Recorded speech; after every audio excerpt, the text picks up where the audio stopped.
बोलिए प्रेम से श्री सच्चिदानंद भगवान की जय।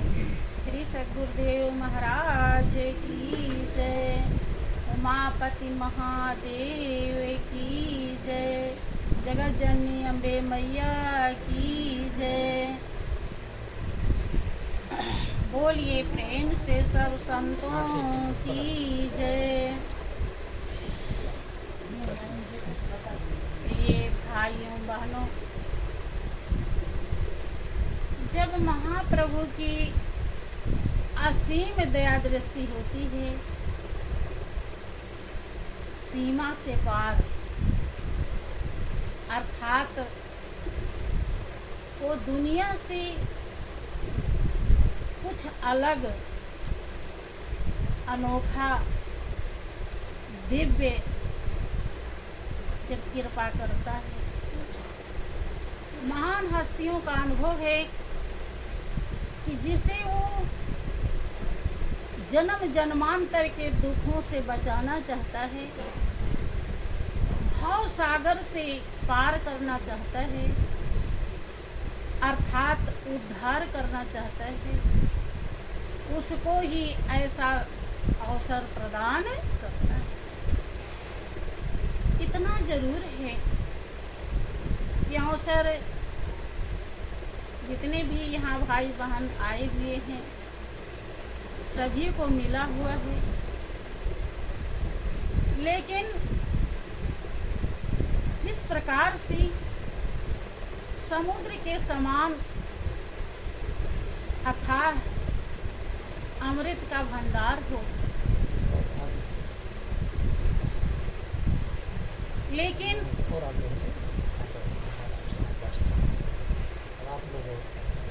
जो समझ सके कि अमृत है तो अमृत, लेकिन अमृत को अमृत भी कोई कोई समझ पाता है, नहीं तो लोग किसी भाव से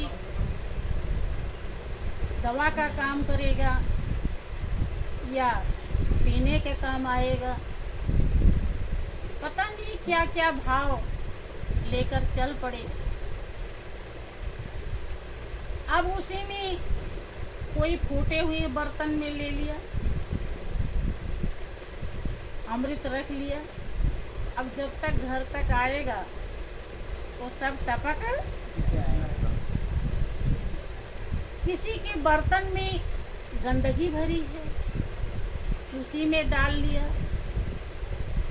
तो वो बदबू करेगा, अमृत का सब स्वाद बिगड़ गया।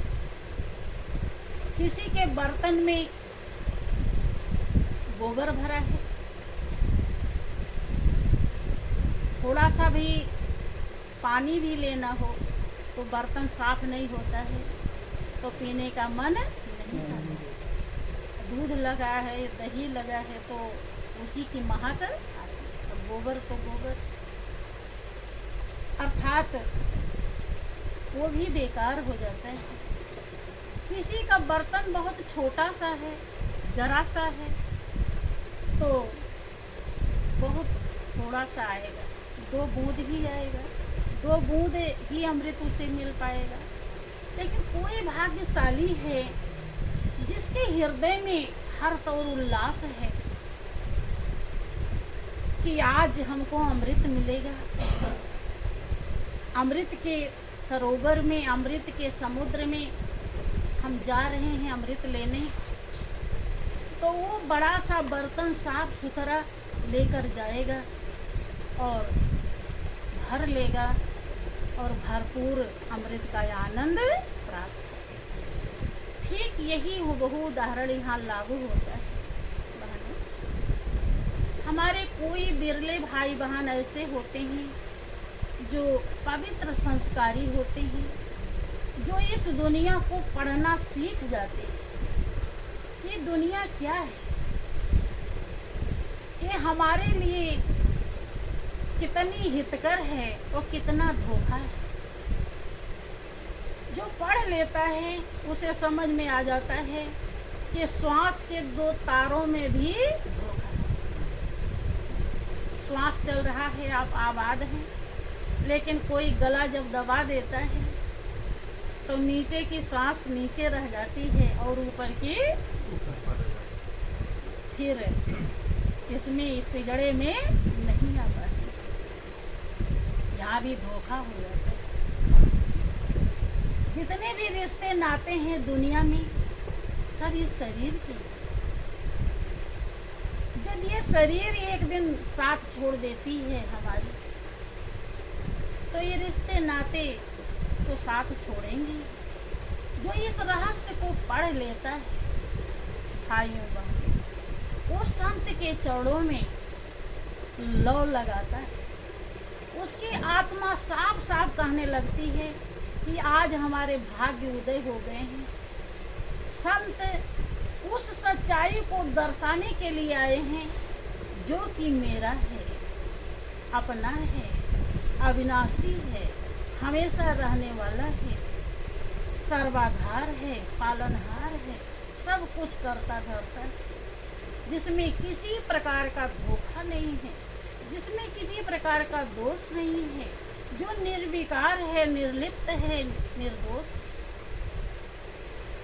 अब हम उसको जब जान लेंगे, पहचान लेंगे, संत की दया हो जाएगी, प्रैक्टिकली हमको ज्ञान प्रदान कर देंगे। क्योंकि भाइयों बहनों, आज तक जब से सृष्टि रची गई, इतिहास है, धार्मिक ग्रंथ आपके बताते हैं, महान पुरुषों का दावा है कि आज तक कभी भी किसी को भी अगर उस मालिक की पहचान हुई है तो संत का संग करने के बाद ही, बिना गुरु के किसी को भी पहचान नहीं हो पाई।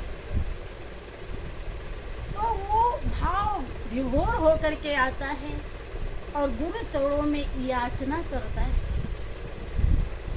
क्योंकि थोड़ा तो अधिकारी होना ही चाहिए।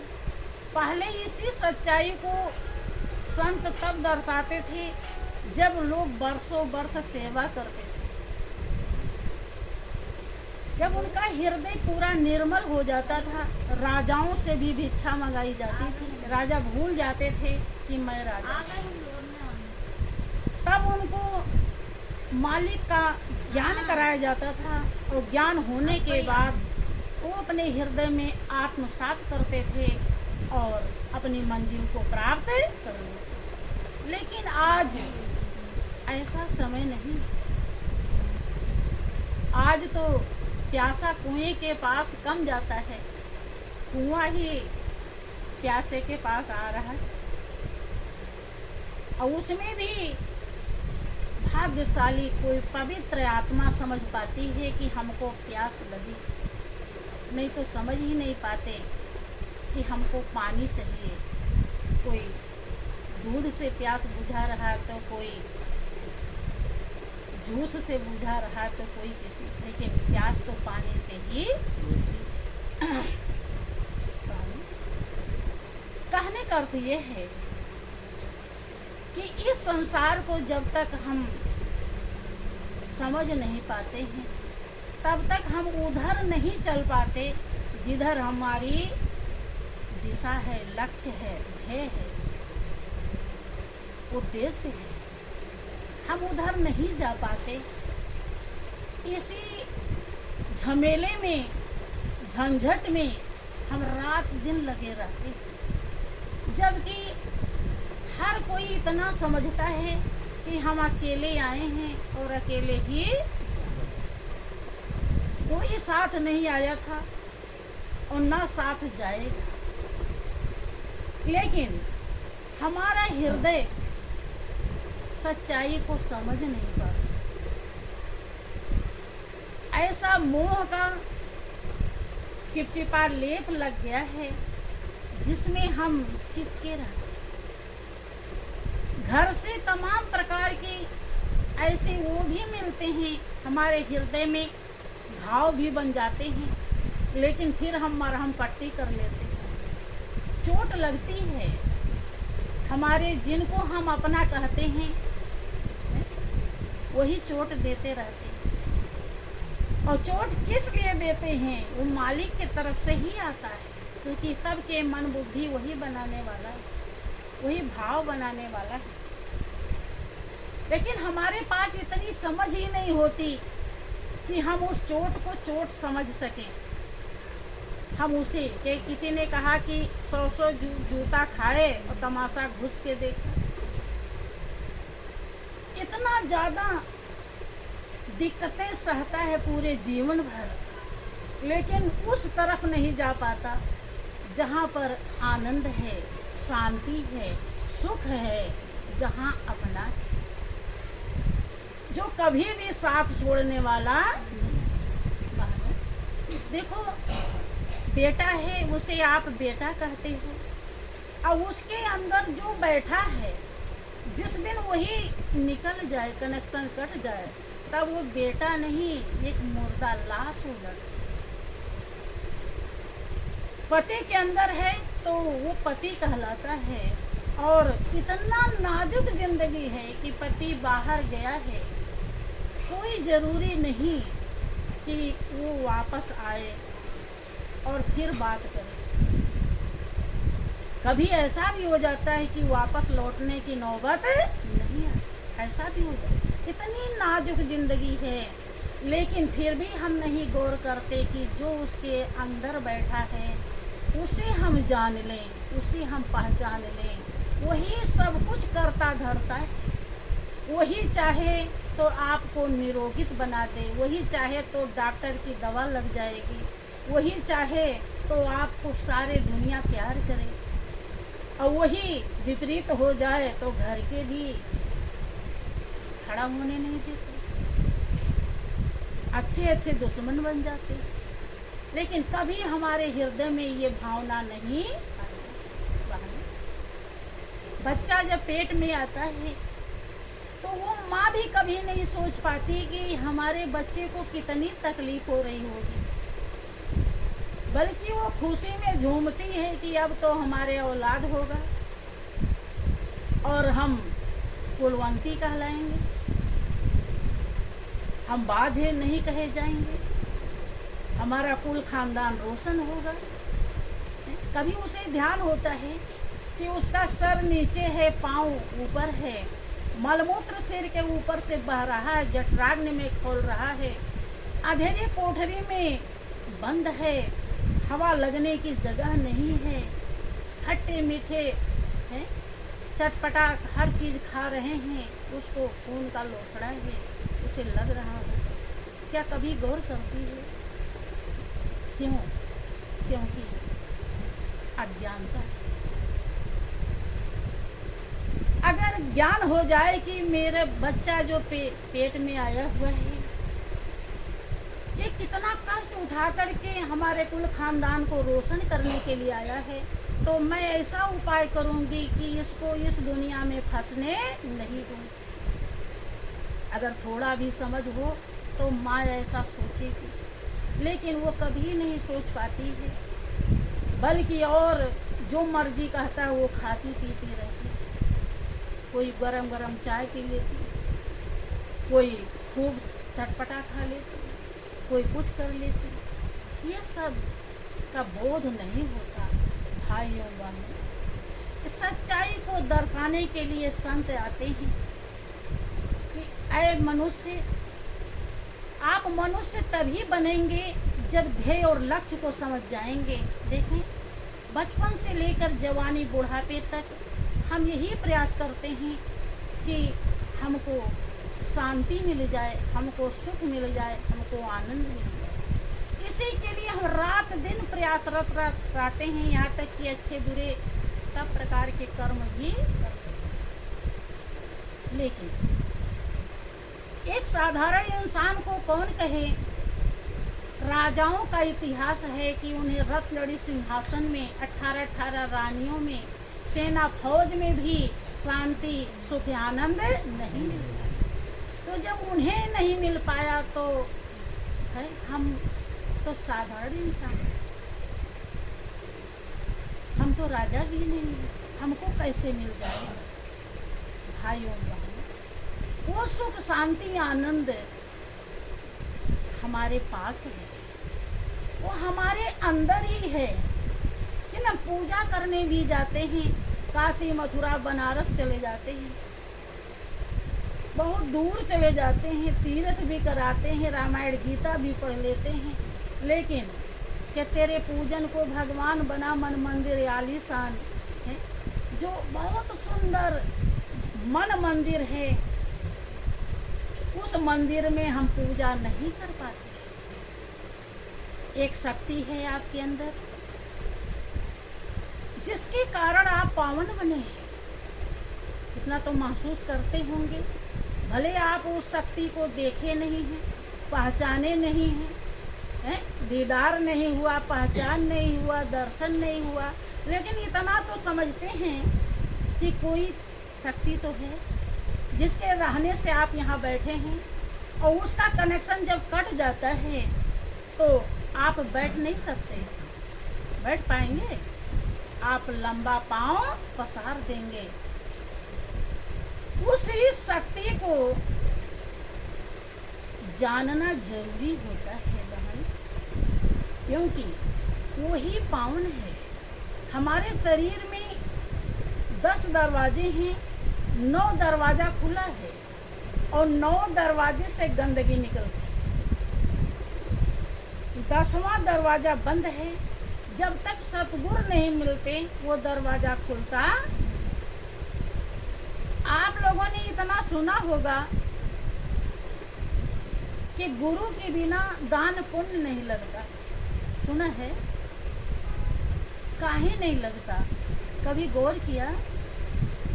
ऐसा नहीं कि जब तक गुरु धारण नहीं किए होते तो आप मंदिर में पैसा चढ़ा जाते हैं तो नोट फटी रहती है, इसलिए ऐसा नहीं। नोट भी अच्छी चढ़ाई है आपने, मेवा मिष्ठान भी अच्छी चढ़ाई है, फल फ्रूट भी बढ़िया चढ़ाए हैं, फिर भी कहा जाता है कि मालिक स्वीकार नहीं करता। किस प्रकार से? एक छोटा सा उदाहरण आता है।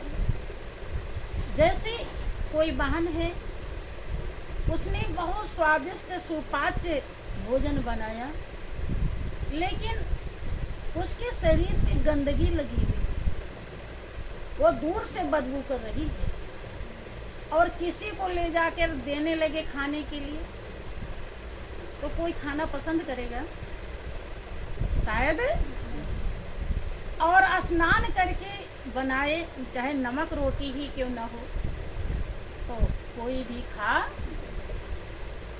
ठीक इसी प्रकार से हम जन्म जन्मांतर से उस परम सत्ता से अलग हैं जो कि पावन है।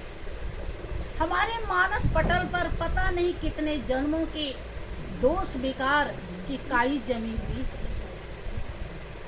जब तक सतगुरु नहीं मिलते तो उस पावन सत्ता का दीदार नहीं होता जिसके कारण आप पवित्र बने हुए हैं। और जब तक उसकी पहचान नहीं होती, दर्शन नहीं होता, दीदार नहीं होता, तब तक आपका जीवन पवित्र नहीं बनता। गुरु का मतलब ही होता है वो गोविंद से मिला दे, कि गुरु गोविंद दो खड़े काके लागों पाए, और बलिहारी गुरु आपने गोविंद दियो। लेकिन लोग इस बात को नहीं समझ पाते। वो सोचते हैं गुरु बना लेना चाहिए, कोई भी गुरु मिल जाए बस, चाहे वो मंत्र दे दें, चाहे वो माला दे दें, चाहे वो व्रत उपवास बता दें, कुछ भी बता दें। नहीं, कबीर अपने समय के बहुत अच्छे संत हुए हैं। उन्होंने अपने अनुभव को व्यक्त किया कि गुरु उसी गुरु की बलिहार है जिन्होंने गोविंद को बता दिया, दर्शा दिया।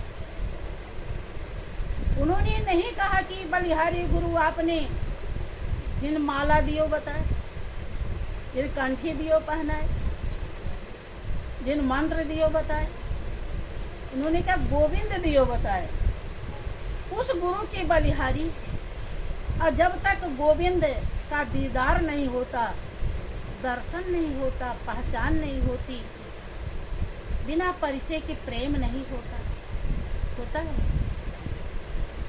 और जब परिचय हो जाता तो प्रेम शुरू हो जाता है, और जब प्रेम शुरू होता है तो भक्ति शुरू। बिना मोहन प्रेम बिना नहीं मिलता, चाहे कर ले कोटि बार।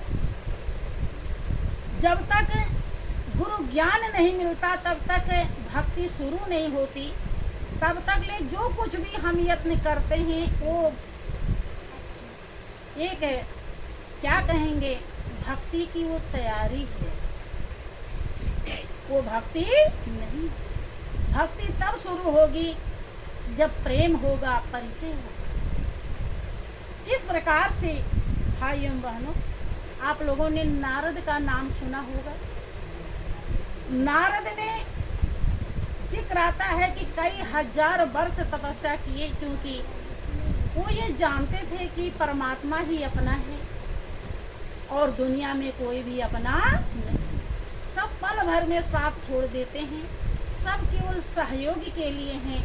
किसी को अपना कहा जाए तो ये उचित नहीं। तो अपना क्या है, इसके लिए वो तपस्या करने लगे। उन्हें घोर तपस्या किया। जिक्र आता है कि उस तपोबल से वो हर जगह चले जाते थे, अब विष्णु धाम भी जाया करते थे। ऐसा बताया जाता है कि जहाँ पर वो बैठते थे वहाँ का स्थान विष्णु जी रोज धुलवाते थे। उन्हें इस बात का पता नहीं था। एक दिन वो संजोग से अपना बीड़ा या कुछ भूल गए। फिर जब लेने के लिए आते हैं तो देखते हैं जहाँ बैठे थे वहाँ का स्थान धुला जा रहा है। उन्हें बड़ा दुख हुआ।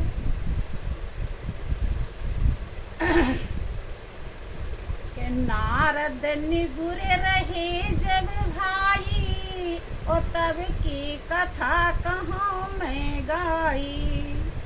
दीक्षा ही न जाए हर तेरा, और दर्शन हेतु सदा मुनि धीरा। जब नारद निगुरे थे, लोग थोड़ा सा पूजा पाठ करते हैं तो सोचते हैं हम तो बहुत बड़े भक्त हैं, अब हमें किसी गुरु की क्या जरूरत है। लेकिन जिन्हें भगवान कहा जाता है वो भी गुरु धारण किए, और बिना गुरु आज्ञा के उन्होंने इस धरती पर कोई भी काम नहीं। तो हम जैसे साधारण जीवों के लिए तो नितांत आवश्यक है। नारद जी जब निगुरे हैं तब की कथा बताई जाती है कि वो रोज जाया करते थे। के कछु के काल रही जब फिर आवे, और जहाँ बैठे सो ठाव धुआवे। एक दिन लखा मुनीश्वर जब ही, हरि से कहो जोरी कर तब ही। हरि बोले नारद सुनो, तुम गुरु अभय न कीन। सो विचार ऐसी जगह, नित्य पाक कर लीन। विष्णु जी से पूछते हैं नारद जी की प्रभु, जहाँ सभी लोग बैठे थे वहीं तो मैं भी बैठा था। सबके नीचे का स्थान नहीं धुला जा रहा है और मेरे नीचे का स्थान क्यों धुला जा रहा है, क्या कारण। विष्णु जी कहते हैं नारद सुनो, तुमने अभी तक गुरु धारण नहीं किया, इसलिए ये जगह अपवित्र है और पानी से धुलवा कर मैं इसे पवित्र कर लेता हूँ। क्योंकि शेषनाग जब हजार मुख से राम नाम का चिंतन करते हैं, इससे जो हवा टकराती है वो पानी से भी टकराती है तो जल पवित्र हो जाता है। इसलिए हम इस स्थान को धुलवा करके पवित्र करें। नारद जी कहते हैं कि प्रभु मैं रोज आपका दर्शन करता हूँ। देखें ज्ञान की क्या विशेषता है। जो रोम रोम में रमने वाली शक्ति है, जब तक उसको हम नहीं जानते तो हमारा जीवन किस प्रकार से अधूरा होता है। कहते हैं कि मैं आपका रोज दर्शन करता हूँ फिर भी मैं अपवित्र हूँ। तो विष्णु जी कहते हैं कि नारद, आपने संत का संग नहीं किया इसलिए विवेक जागृत नहीं। भले ही इतना तपस्या किया, तपोबल बढ़ गया है, सिद्धियां बढ़ गई हैं, कहीं भी जा सकते हैं, लेकिन वास्तविकता का ज्ञान तो संत का संग करने के बाद ही होता है। आपका विवेक जागृत नहीं हुआ कि नारद, जिसका तुम दर्शन करते हो ये 5 तत्व 3 गुणों से बनी 8 धातु के शरीर अष्टधा प्रकृति, ये मैं नहीं हूँ। जो मैं हूँ उसका दर्शन आज तक आपने नहीं किया, इसलिए आपका जीवन अपवित्र है। तब नारद बड़े दुखी होते। विष्णु जी कहते हैं कि दीक्षाहीन जहाँ चल जावे सो स्थान अशुद्ध कहावे, के गुरुमुख चरण परे जब जाई सो स्थान शुद्ध हो जाई। कि नारद, जो दीक्षा से हीन है, एक होता है शिक्षा और एक होता है दीक्षा। यहाँ पर शिक्षा दिया जा रहा है। दीक्षा प्रैक्टिकल का विषय है और शिक्षा थ्योरी होता है। नारद जी बड़े दुखी होते हैं, कहते हैं कि अब लो नाथ कहो नहीं मोते और नित प्रति रहो आप थल धोते। ये प्रभु, आज तक आपने मुझसे क्यों नहीं बताया कि तुम निगुरे हो, मैं नहीं आता, आपको ये कष्ट तो नहीं उठाना पड़ता, रोज स्थान तो नहीं धुलवाना पड़ता, आपने क्यों नहीं बताया।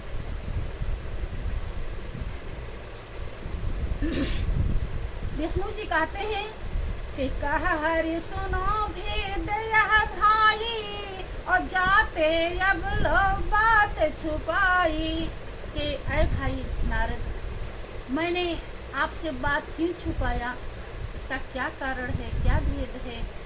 कि परम भक्त अतिशय प्रेम मोरे और कहो न दुख होई उरे तोरे। आप परम भक्त हैं क्योंकि आपको प्रबल जिज्ञासा है मुझे पाने की, हमारे लिए बहुत ही प्रिय हैं आप, इसीलिए मैंने नहीं कहा कि आप निगुरे हैं, बिना गुरु के हैं, आपके हृदय में दुख हो जाए। कभी कभी आपने देखा होगा कि कोई अपना बहुत प्रिय होता है तो कोई गलती भी करता है तो आप उसे जल्दी से नहीं कहते हैं कि उसके दिल को दुख हो जाएगा और वो दुख अपने से बर्दाश्त है। नारद जी बहुत दुखी होते हैं कि इतने 1000 वर्ष की तपस्या बेकार हो गई, जब मालिक की पहचान ही नहीं हुआ, भक्ति शुरू ही नहीं हुई। हम तो सोच रहे थे कि हमारी भक्ति पूरी हो गई, जहाँ चाहता हूँ वहाँ चला जाता हूँ, और यहाँ तो इतना अपवित्र हूँ कि जहाँ बैठूँ वो स्थान धुला जाता है। मेरे जैसा तो गया गुजरा कोई होगा ही नहीं। इतना समय चला गया कि दांव का चूका फिर मारता है और समय का चूका सिर मारता है। अब वो समय फिर वापस आएगा नहीं। नारद जी कहते हैं कि प्रभु अब जल्दी बताओ, अब बात बिल्कुल भी न छुपाओ, किसको मैं गुरु धारण करूं, किससे हमारा कल्याण होगा, दया दृष्टि कर देहु बताई। विष्णु जी कहते हैं कि जो प्रथम मिल जाए सकारे और ताहि गुरु तुम कीन्यो प्यारे। के नारद जाओ, जो सबसे पहले सुबह आपको मिल जाएगा उसी को गुरु धारण कर लेना। बहनों,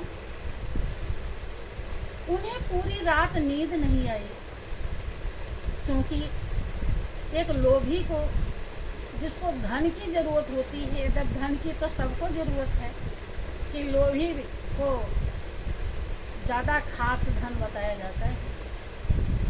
धन से बढ़कर उसके लिए फिर कुछ भी नहीं होता। तो वो पूरी रात, कभी कभी उसे नींद नहीं आती कि धन कहाँ मिलेगा, क्या करें, कैसे ढूंढें। ऐसे ही एक जिज्ञासु को, एक भगवान के भक्त को भी नींद नहीं आती है, जब उसे लगता है कि मालिक को दर्शाने वाले संत मिले। नारद जी को पूरी रात नींद नहीं आई, उठ उठ के देखते रहे कि कब सुबह होगा, कब सुबह होगा, क्योंकि उन्हें प्रबल जिज्ञासा है। एक एक पल कितना कीमती है भाइयों बहनों। जो श्वास निकल के चला जा रहा, आपकी जिंदगी श्वास पे टिकी। जिस श्वास गिनकर मिले हैं और जिस दिन पूरे हो जाएंगे, आप इस दुनिया में एक सेकंड भी रहने, श्वास की गिनती है और श्वास ही सब कुछ है। श्वास चलता है तो कोई भी नहीं समझ पाता कि हम भाग्यशाली हैं। उसका मकान ऊंचा बन जाए तो समझता भाग्यशाली, बाल बच्चों की नौकरी लग जाए तो सोचता भाग्यशाली। और वो भाग्यशाली बना नहीं पाता है, क्योंकि आत्मा प्यासी है, जिसके लिए वो तो कुछ और है। वो उसकी प्यास, जिसके लिए प्यासी है, वो ही जब पहुंचेगी तभी बुझेगी। अज्ञानता में इंसान कुछ से कुछ समझता रहता है। नारद जी को पूरी रात नींद नहीं आई। सुबह देखते रहे, सुबह जब हुआ तो सड़क पे जाते हैं दौड़ के, तो देखते हैं कि मछुआरा कालू नामक भीमर जाल कंधे पर लटका के जा रहा था। नारद जी दौड़ करके चरण पकड़ लेते हैं और विनती करते हैं कि आप हमें परमात्मा का ज्ञान